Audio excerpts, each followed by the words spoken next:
diulang-ulang oleh Imam Syafi'i sampai dikatakan sampai 40 kali diterangkan oleh Imam Syafi'i rahimahullah. Makanya walaupun kiai ayahnya belum tentu jadi Gus anaknya, walaupun gelarnya tetap Gus gitu. Lemu, tahu lemu? Nah, lemu itu bisa dititiskan. Tapi kalau yang namanya ilmu mesti bitta'allum. Namanya bermati-matian harus bermazhab Syafi'i. Karena wasiat itu wajib ditunaikan. Nah, Imam Asy-Syafi'i berwasiat.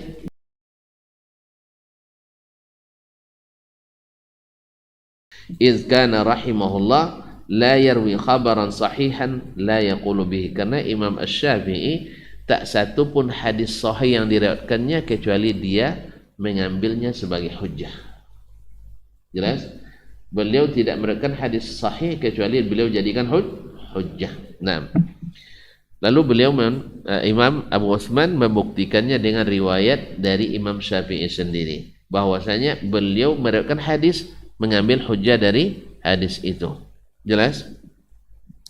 Waqad akhbarana al-Hakim Abu Abdullah rahimahullah. Imam Al-Hakim Abu Abdullah, penulis kitab Al-Mustadrak, salah seorang ulama hadis besar di Nisabur, wafat 405. Qala anba'ana al-Imam Abul Walid Hasan bin Muhammad Al-Faqih, telah menceritakan kepada kami Al-Imam Abul Walid Hasan ibn Muhammad Al-Faqih, salah seorang ulama besar fikih Syafi'i di Nisabur pada masanya. Qala haddatsana Ibrahim ibn Mahmud, telah menyampaikan kepada kami Ibrahim ibn Mahmud, ini yang tidak diketahui jati dirinya sampai sekarang oleh kita. Qala sami'tu Rabi', saya mendengar Ar-Rabi' bin Sulaiman, saya mendengar Rabi' bin Sulaiman berkata, Rabi' bin Sulaiman Al-Muradi Al-Muadzin Al-Misri, yang kisahnya dengan Imam Asy-Syafi'i banyak.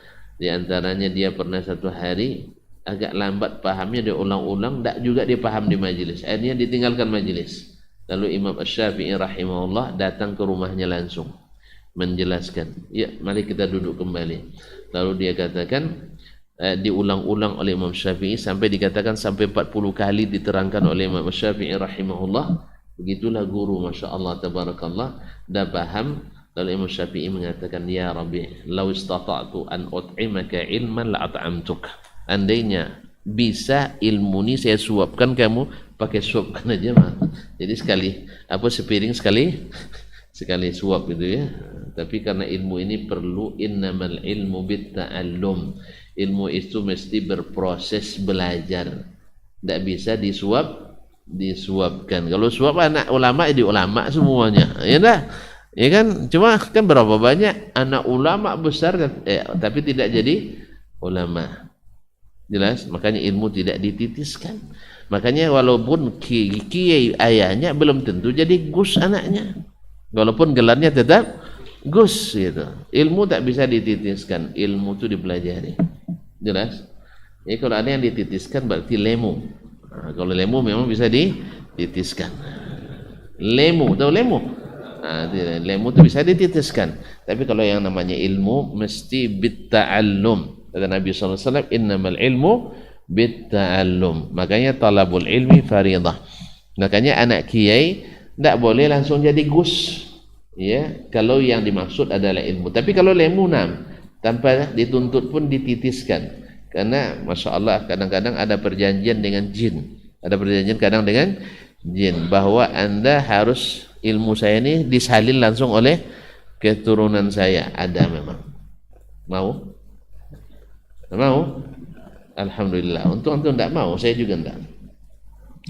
Naam, sami'tu Syafi'iyah, saya mendengar Asy-Syafi'i rahimahullah yaqul, berkata, idza ra'aitumuni aqulu qawlan, bila kalian melihat saya berpendapat, wa qad sahha 'anin nabiy sallallahu alaihi wasallam khilafuhu, padahal sahih dari Nabi hadis yang bertentangan dengan pendapatku, fa'lamu anna aqli qad zahab, waktu itu saksikanlah bahwa akal saya sudah hilang. Paham tidak? Artinya Imam Asy-Syafi'i rahimahullah bila mengetahui ada hadis sahih tetap tidak memakainya, berarti saya sudah putus tali lagi. Artinya apa? Beliau akan kembali kepada hadis yang sahih. Ya, kalau sahih, lalu dia tahu, lalu dia tinggalkan gara-gara pendapat, tidak ada cerita. Nah, di mana kita para pengagum Imam Asy-Syafi'i rahimahullah? Di mana kita dengan para pengagum Imam Syafi'i? Sekali Syafi'i tetap Syafi'i. Ya, sekali Syafi'i tetap Syafi'i. Dan tidak jarang pula yang dimaksud bukan imamnya, tapi paknya. Iya, bukan Imam Asy-Syafi'i, tapi pak PI-nya. Ya, dan banyak dalam masalah. Ya, sebagian kan ada yang mengatakan kalau keluar dari mazhab Syafi'i dosa besar. Nah, gitu ya. Tapi dalam banyak masalah keluar juga rupanya. Berarti ikut bikin dosa besar, nauzubillah. Nah, kalau kita kan enggak. Alhamdulillah kita mengatakan kita ikut Asy-Syafi'i tidak ada masalah. Cuman di saat terjadi seperti yang beliau sebut hadisnya sahih, sharih, bertentangan dengan pendapatnya, beliau katakan saya rujuk ke hadis sekalipun setelah mati. Saya rujuk kepada hadis sekalipun telah mati. Maka kita ikuti wasiatnya. Kalau yang begini, saya mengatakan ana syafi'iyyun ma hayitu wa in amut fa wasiyati lin-nasi atasyaffa'u. Saya bermazhab Syafi'i sampai mati, dan bila mati saya menulis wasiat ikutlah mazhab Imam Asy-Syafi'i. Jelas? Dapal tu? Ana syafi'iyyun ma hayitu wa in amut fa wasiyati lin-nasi atasyaffa'u.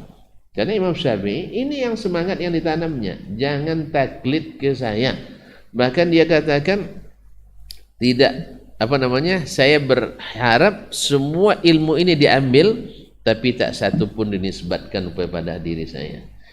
Apa deh antumnya bermati-matian harus bermazhab Syafi'i. Imam Syafi'i sendiri tidak ingin dia membuat mazhab. Nah, nanti sesat kita. Subhanallah. Nabi bilang ikut sunnahnya takkan sesat, tapi antum bilang sesat. Kan lucu antum. Nah, Nabi bilang kalau kalian ikut sunnahku kalian tidak sesat. Nanti antum bilang sesat. Nah, ini masalahnya orang sesat memang tidak paham dia.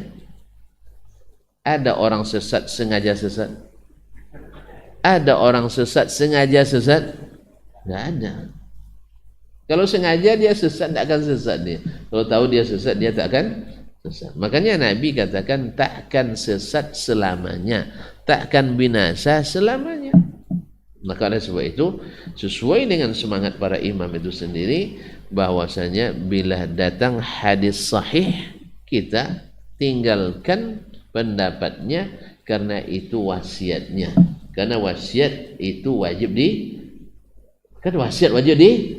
ditunaikan. Nah, Imam Asy-Syafi'i berwasiat, bila bertentangan antara pendapatku dengan sunnah Nabi, kalian campakkan pendapatku. Selesai.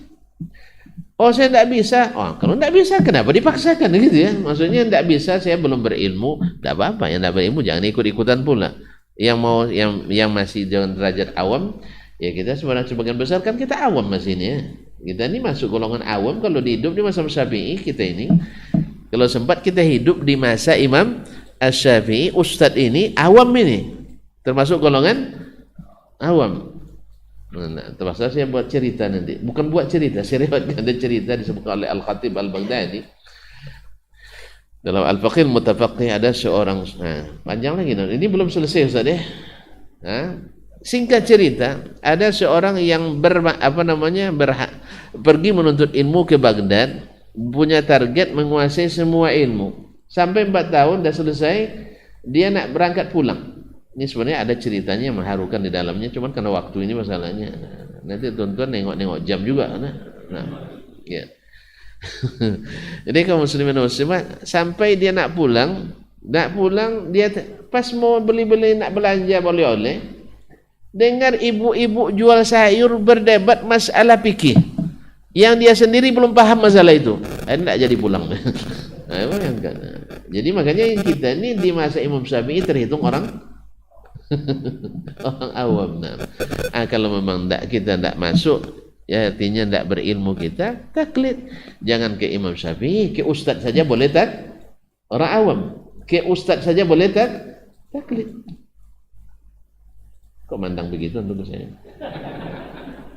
Ini masalahnya, kalau perlu saya jabarkan lagi masalah ini panjang lagi. Berubah kajian ke usul fikih nanti. Nah, jelas ya. Orang awam ya hanya ikut saja, tidak pandai mengolah dalil, ya kan, tidak tahu silang pendapat ulama, yang tahu dia asal ke masjid ustadz tuh, kan itu kan, maka dia boleh taklid ke ustadz, apalagi ke mazhab Imam Syafi'i. Kalau memang kita masih pada taraf itu, belum bisa memahami dalil, belum bisa membahas dalil, ya kita taklid aja, tidak ada masalah. Taklid ke mazhab Syafi'i silahkan, taklid mazhab Hambali silahkan, taklid ke Ustadz Ma'ali silahkan, boleh menurut kesepakatan para ulama. Cuman apakah posisi taklid itu wajib dipertahankan? Ya tidaklah. Kita disuruh Allah berilmu, disuruh Nabi naik kan, di-upgrade ilmunya. Kan Allah yang perintahkan ya Nabi, wa qur rabbi zidni ilma, ya Rabbi tambah ilmu saya. Nah, kalau sudah berilmu wajib taklid, ya enggak lagi wajib mengikut ilmu. Ini enggak, sebagian orang pokoknya setinggi apapun antum harus taklid, karena antum enggak mungkin sehebat ulama Syafi'i. Siapa bilang? Nih bilang sehebat Syafi'i, enggak ada lagi yang lahir seperti Syafi'i sekarang nih. Cuman Imam Syafi'i kan suruhnya kita memahami. Kalau kita paham, ada ilmunya, yang wajib diikuti adalah ilmu. Ini kadang-kadang lucu-lucu kadang kita ini kaum muslimin dan muslimat. Isi ibaratnya pisau tajam ada, tapi pisau majal juga yang digunakan. Enak ini, pisau tajam ini kan produk 2021, yang hebat kan produk tahun 65, ada bekarat itu dipakai, ya, dengan alasan yang tidak masuk akal. Kadang yang rasa tidak masuk akal, dipaksa kita untuk tidak keluar sedikit pun dari sesuatu yang mungkin jelas-jelas menurut ilmu itu harus ditinggalkan. Baiklah kaum muslimin dan muslimat, lalu kita diwanti-wanti, memang antum hebat dari Imam Syafi'i, lebih hebat dari Imam Ahmad bin Hanbal, lebih hebat dari Imam Nawawi. Enggak ada kita ngaku kayak gitu. Kalau dia ngaku berarti hilang pula akalnya tuh. Putus tali lagi, enggak ada kita ngaku seperti itu. Ma'asyiral kiram dirahmati Allah Subhanahu wa taala.